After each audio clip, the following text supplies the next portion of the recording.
Good morning student. बाल साधना शिक्षण संस्थान की ऑनलाइन क्लासेस में आपका स्वागत है। लास्ट वाले वीडियो में अपन बात कर रहे थे यानी डाइक्लोरीन जो है उस डाइक्लोरीन की बनाने की जो विधियां हैं उनकी बात की थी। फिर अपन पढ़ रहे थे इसकी प्रॉपर्टी के बारे में, यानी इसके गुण क्या क्या हैं। और लास्ट वाले वीडियो में मैंने आपसे क्वेश्चन पूछा था कि हाइड्रोजन हैलाइड जो हैं, हाइड्रोजन हैलाइड जो हैं उनकी अम्लीय सामर्थ्य का क्रम क्या है। अम्लीय सामर्थ्य का क्रम बताइए। तो इनकी हाइड्रोजन हैलाइड यानी हाइड्रोजन है वो हेलोजन के साथ क्रिया करके जो हैलाइड बनाता है उनको क्या कहा जाता है, हाइड्रोजन हैलाइड। तो कौन कौन से बनाएगा, HF, HCl, HBr, HI। तो इनकी अम्लीय सामर्थ्य का क्रम क्या होगा, ये मैंने आपसे क्वेश्चन पूछा था। तो इसका आंसर होगा HI की अम्लीय सामर्थ्य सबसे ज्यादा होगी, फिर HBr, फिर HCl और फिर HF। ऐसा क्यों होगा, क्योंकि यानी जहाँ पर बॉन्ड लेंथ ज़्यादा होगी, यहाँ हाइड्रोजन और आयोडीन के बीच बॉन्ड लेंथ क्या है, ज़्यादा है, तो इनके मध्य का बंध क्या होगा, आसानी से टूट जाएगा, यानी इसके द्वारा हाइड्रोजन है वो इजीली दिए जाएंगे। तो इसके कारण इसकी अम्लीय सामर्थ्य क्या होगी, सबसे ज़्यादा, फिर HBr की, फिर HCl की और फिर HF की। अब आज अपन बात करेंगे यानी अगली प्रॉपर्टीज, कुछ प्रॉपर्टीज इसकी रह गई थी डाइक्लोरीन की। प्रॉपर्टीज जिनकी अपन ने बात की थी कि यानी तीखी गंध वाली, दम घोटू और हरित पीले रंग की गैस होती है, यानी दम घुटने लगता है। यदि इसकी थोड़ी सी मात्रा सांस के साथ मेरी चली जाती है तो इस दौरान सिर दर्द होने लग जाता है, और यदि अधिक मात्रा में इसकी क्वांटिटी यदि शरीर में सांस के द्वारा चली जाए तो ये मृत्यु का कारण भी बन सकती है। बात की थी अपन ने यानी ये धातु और अधातु, धातु चाहे वो सोडियम है, चाहे वो मैग्नीशियम है, चाहे वो जिंक है, उनके साथ क्रिया करके क्या बनाती है, उनके क्लोराइड का फॉर्मेशन करती है। और अधातुओं के साथ क्रिया करके भी उनके क्लोराइड का फॉर्मेशन करती है। जैसे सल्फर के साथ क्रिया की तो सल्फर मोनोक्लोराइड का फॉर्मेशन करती है। हाइड्रोजन के साथ क्रिया करके सूर्य के प्रकाश की उपस्थिति में हाइड्रोक्लोरिक अम्ल का फॉर्मेशन करती है। और भी अपन ने देखी थी कि यानी NH3 जो है उसके साथ एक्सिस में ये क्रिया करती है तो किसका फॉर्मेशन करती है। और यदि क्लोरीन एक्सिस में ले लेते हैं तो ये किसका फॉर्मेशन करती है। एक अपन ने पढ़ा था यानी सोडियम हाइड्रोक्साइड NaOH के साथ यदि अपन डाइल्यूट ले लें तो उसके साथ डाइक्लोरीन की रिएक्शन पड़ी थी। एक अपन ने लिया था कंसंट्रेट लिया था NaOH, उसके साथ डाइक्लोरीन की रिएक्शन होने पर यानी मैन प्रोडक्ट दोनों रिएक्शन में कौन सा बनेगा, तो डाइल्यूट होगा तो क्या बनेगा, और कंसंट्रेट होगा तो क्या बनेगा। डाइल्यूट जब होता है तो मैन प्रोडक्ट जो है NaOCl सोडियम हाइपोक्लोराइट बनता है, और यदि सांद्र कंसंट्रेट होता है तो क्या बनता है, सोडियम क्लोरेट बनता है। तो इतना सारा डिस्कशन अपन ने पिछले वाले वीडियो में किया था। आज अपन इसकी नेक्स्ट प्रॉपर्टी पढ़ेंगे यानी ये कैल्शियम हाइड्रोक्साइड। कैल्शियम हाइड्रोक्साइड जिसे क्या कहा जाता है, बुझा हुआ चूना भी कहा जाता है। बुझे हुए चूने की क्रिया यदि क्लोरीन के साथ करवाई जाती है तो कैल्शियम हाइपोक्लोराइड का फॉर्मेशन होता है, प्लस कैल्शियम क्लोराइड का फॉर्मेशन होता है, प्लस जल का फॉर्मेशन होता है। और इनका जो मिश्रण है वो विरंजक चूर्ण भी कहलाता है। यानी विरंजक चूर्ण का यदि सूत्र पूछा जाता है तो वो तो होता है CaClOCl, या शॉर्ट में अपन लिखें तो कैसे लिख सकते हैं, CaOCl2। तो ये होता है विरंजक चूर्ण का सूत्र, और ये होता है कैल्शियम हाइपोक्लोराइड का सूत्र। तो कैल्शियम हाइपोक्लोराइड और ये हो जाएगा विरंजक चूर्ण CaClOCl। अब यानी डाइक्लोरीन जो है वो हाइड्रोकार्बन जो है उनके साथ भी रिएक्शन कर लेती है। हाइड्रोकार्बन जैसे मेथेन की अपन ने पढ़ी थी ऑर्गेनिक केमिस्ट्री में, यानी श्रृंखला अभिक्रिया स्टेप बाय स्टेप पढ़ी थी अपन ने। तो सूर्य के प्रकाश की उपस्थिति में इस दौरान क्या होता है, CH3Cl का फॉर्मेशन होता है, प्लस HCl का फॉर्मेशन होता है, फिर इसकी क्रिया Cl2 के साथ करवाते हैं, फिर एक हाइड्रोजन प्रतिस्थापित हो जाता है। इस तरह से यानी कौन कौन सी प्रोडक्ट बनते हैं इसमें, ये भी बन सकता है, ये भी बन सकता है, क्लोरोफॉर्म और CCl4 ये प्रोडक्ट हमें प्राप्त होते हैं। यानी हाइड्रोकार्बनों के साथ सूर्य के प्रकाश की उपस्थिति में क्रिया करके ये मोनोक्लोरो, डाइक्लोरो, ट्राइक्लोरो, टेट्राक्लोरो उत्पाद का फॉर्मेशन करती है। अब यानी ये जो डाइक्लोरीन है जल के साथ क्रिया करके किसका फॉर्मेशन करती है? क्लोरीन जल का फॉर्मेशन करती है। और उस क्लोरीन जल का रंग जो होता है वो पीला होता है, येलो कलर का होता है। और येलो कलर का रंग जो है यानी वो येलो कलर जो है वो उड़ जाता है। क्यों उड़ जाता है? इसका कारण जो है यानी जब क्लोरीन जल के साथ क्रिया करती है तो क्या बनाती है? HCl बनाती है या बनाती है HOCl, यानी हाइड्रोक्लोरिक अम्ल बनाती है और हाइपोक्लोरस अम्ल बनाती है। तो हाइपोक्लोरस अम्ल से तो क्या होता है फिर ये नवजात ऑक्सीजन यानी ऑक्सीजन जब हट जाती है तो फिर क्या बच जाता है? हाइड्रोक्लोरिक अम्ल बच जाता है। तो नवजात ऑक्सीजन का निर्माण होता है, यानी एक ऑक्सीजन बाहर निकल जाती है।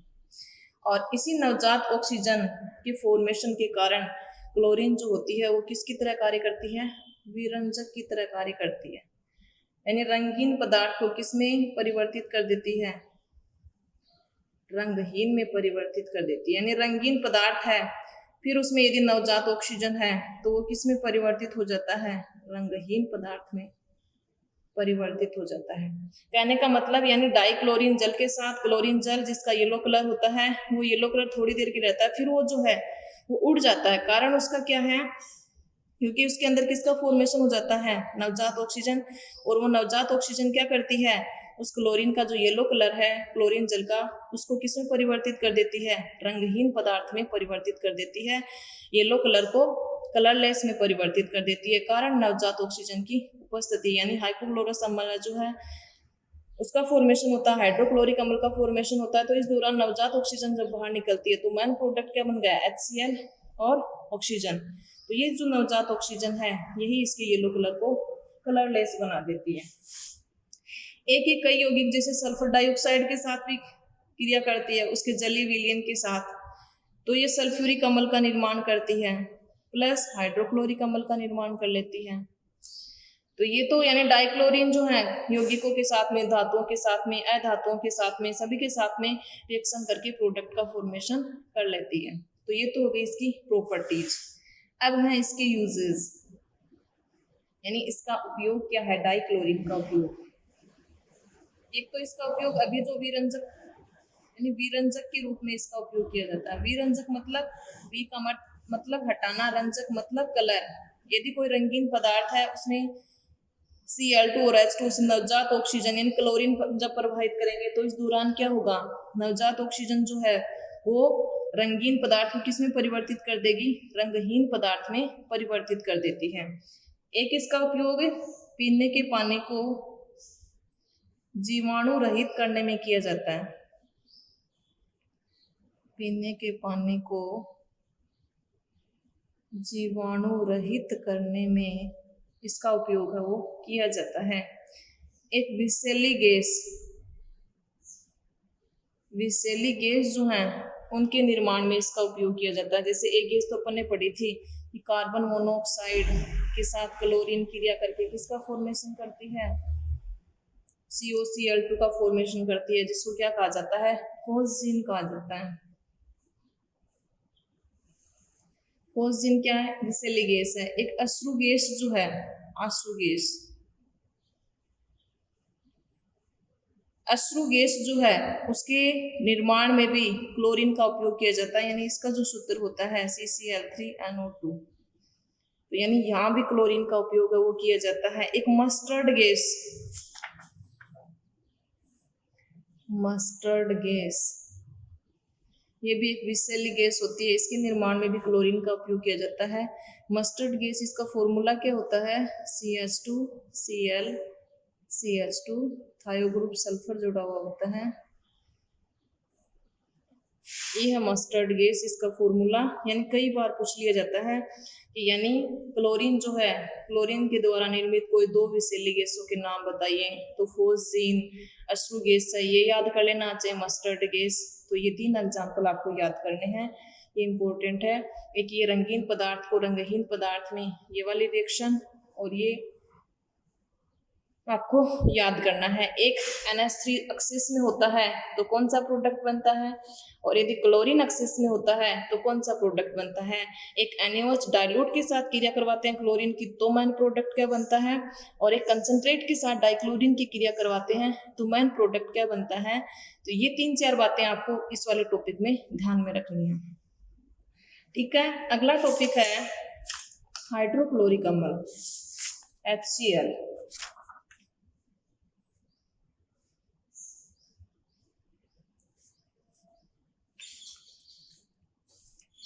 HCl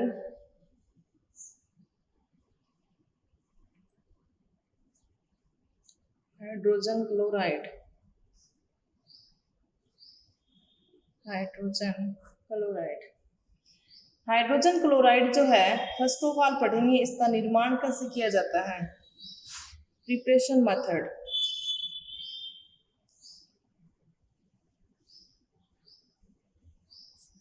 preparation method of hydrochloric अम्ल HCl। एक साइंटिस्ट थे ग्लेबर। ग्लेबर ने क्या किया, यानी खाने का जो नमक है, साधारण नमक जिसको NaCl कहा जाता है, उसको सल्फ्यूरिक अम्ल के साथ गर्म किया। यानी साधारण नमक सूत्र क्या होता है, NaCl, किसके साथ गर्म किया, सल्फ्यूरिक अम्ल। सल्फ्यूरिक अम्ल था कंसंट्रेट, उसके साथ इसको हीट किया। तो इस दौरान किसका फॉर्मेशन होता है, एक तो यानी HCl का फॉर्मेशन हो जाएगा, एक HSO4 ये बच गया, एक सोडियम बच गया, तो सोडियम हाइड्रोजन सल्फेट का फॉर्मेशन होता है, प्लस हाइड्रोक्लोरिक अम्ल का फॉर्मेशन होता है।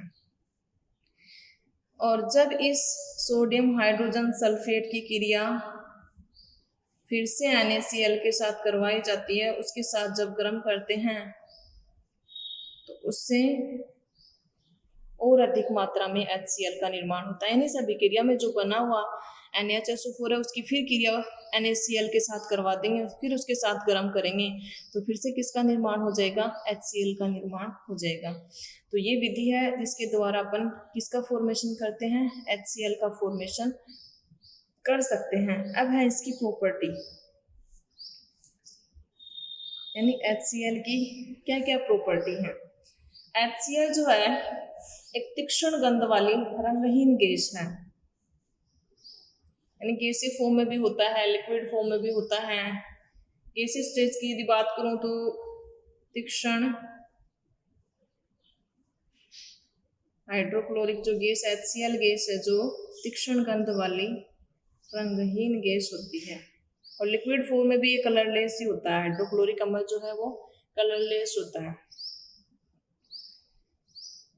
जब HCl को जल में घोला जाता है तो यह आसानी से घुल जाता है, यानी जल में जब डिजोल्व करेंगे HCl को, एक यानी अभिकर्मक के रूप में अपन प्रयुक्त करते हैं, प्रयोगशाला में कंसंट्रेट भी होता है और डाइल्यूट भी होता है।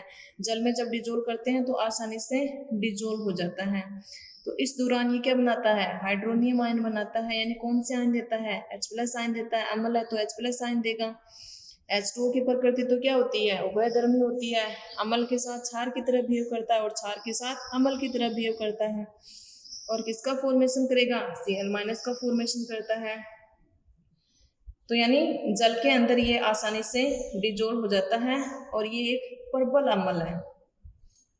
प्रबल अम्ल कैसे, यानी आसानी से वियोजित होकर के अधिक मात्रा में इसके द्वारा क्या दिए जाते हैं, H+ आयन दिए जाते हैं, और आसानी से दिए जाने के कारण इसके वियोजन स्थिरांक का मान, यानी जब अम्ल का अपघटन करवाते हैं तो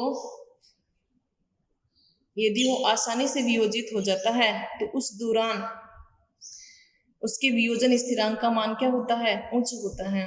तो इसके वियोजन स्थिरांक का मान जो होता है वो 10 होता है, और अम्ल के वियोजन के लिए जो स्थिरांक काम में लिया जाता है वो Ka लिया जाता है। A का मतलब यहाँ पर एसिड, एसिड का वियोजन स्थिरांक, तो एसिड का वियोजन स्थिरांक का मान जो है वो ज्यादा है, यानी कहने का मतलब ये क्या है, एक प्रबल अम्ल है। अब HCl जो है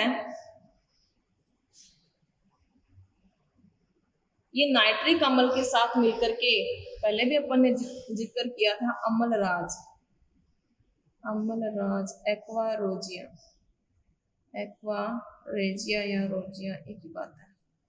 अम्लराज यानी ये अम्लराज का फॉर्मेशन करता है। अम्लराज का फॉर्मेशन कैसे करता है, यानी 3 भाग HCl के ले लें, 3 भाग कंसंट्रेट लेंगे न कि डाइल्यूट, 3 भाग कंसंट्रेट HCl और 1 भाग किसका लेंगे, कंसंट्रेट नाइट्रिक अम्ल। इनका जो मिश्रण है ये मिश्रण कहलाता है अम्लराज या एक्वारोजिया कहलाता है। अब ये जो 3 भाग कंसंट्रेट HCl, 1 भाग कंसंट्रेट HNO3 के साथ जब क्रिया करते हैं तो इस दौरान क्या होता है, नवजात क्लोरीन का फॉर्मेशन होता है। नवजात क्लोरीन यानी अकेली सिंगल, और ये क्लोरीन क्या करती है, यानी उत्कृष्ट जो धातु हैं प्लेटिनम, सोना, उनके साथ आसानी से क्रिया कर सकती है। यानी अम्लराज या एक्वारोजिया जो है वो उत्कृष्ट धातुओं के साथ में क्रिया कर सकता है। कैसे कैसे क्रिया करेगा, क्योंकि अम्लराज में क्या है, 3 भाग कंसंट्रेट HCl और 1 भाग कंसंट्रेट HNO3, ये आपस में क्रिया करके क्या बनाते हैं, नवजात क्लोरीन का फॉर्मेशन करते हैं। और ये जो नवजात क्लोरीन है ये क्या करती है, प्लेटिनम और गोल्ड जो कि उत्कृष्ट धातुएं हैं आसानी से क्रिया नहीं करती हैं। ऑक्सीजन में वहां भी मैंने आपसे क्वेश्चन पूछा था कि कौन ऑक्सीजन के साथ आसानी से क्रिया करता है नहीं करता है, कौन सा तत्व है इनमें से नहीं है, 3-4 पूछे थे आपसे। तो देखिए ये क्लोरीन के साथ क्रिया करके क्या बना लेते हैं, प्रोडक्ट का फॉर्मेशन कर लेते हैं। कैसे प्रोडक्ट का फॉर्मेशन करेंगे, देखिए 3 भाग HCl और 1 भाग HNO3 क्रिया करके बनाते हैं NOCl, nitrosyl chloride, H2O plus नवजात क्लोरीन। ये है नवजात क्लोरीन।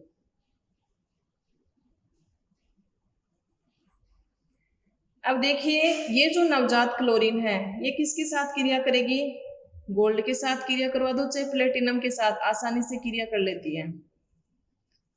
अब गोल्ड जो है यानी इसका ऑक्सीकरण अंक कितना होता है +3, तो यानी कितने लेंगे, 3 क्लोरीन को अपने साथ में जोड़ेगा तो AuCl3 का फॉर्मेशन करता है।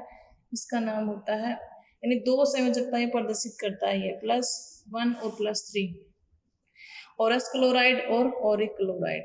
तो ये कौन सा हो जाएगा, ओरिक क्लोराइड। और ये जो गोल्ड है यानी नाइट्रिक अम्ल, तो नाइट्रिक अम्ल में क्या है H+ और नाइट्रेट आयन से बना HNO3, और नवजात यानी HCl, तो HCl क्या बनाएगा H+ और Cl-, HNO3 नाइट्रिक अम्ल क्या बनाएगा H+ और NO3-। तो H+ तो ये हो गया, एक साथ में ले लेंगे Cl- और NO3-, यानी अम्लराज के साथ अपन डायरेक्ट रिएक्शन करवा दें। ये तो अपन ने देखा है कि HCl और HNO3 बनाते हैं तो नवजात क्लोरीन और ये क्लोरीन इसके साथ क्रिया करके किसका फॉर्मेशन करती है, AuCl3 का फॉर्मेशन करती है। तो इस दौरान देखिए ये संकुल का फॉर्मेशन कर लेता है, यानी केवल नवजात क्लोरीन के साथ क्रिया करवाएंगे तो ओरिक क्लोराइड का फॉर्मेशन करेगा, और जब इस मिश्रण के साथ जब अपन क्रिया करवाते हैं तो ये संकुल का फॉर्मेशन कर लेता है। टेट्राक्लोरो ऑरेट थर्ड आ जाएगा, यानी IUPAC नाम जो है वो सहसंयोजक यौगिक वाला जो चैप्टर है उसमें आपको सिखाए जाएंगे, प्लस नाइट्रिक ऑक्साइड प्लस जल का फॉर्मेशन कर लेता है।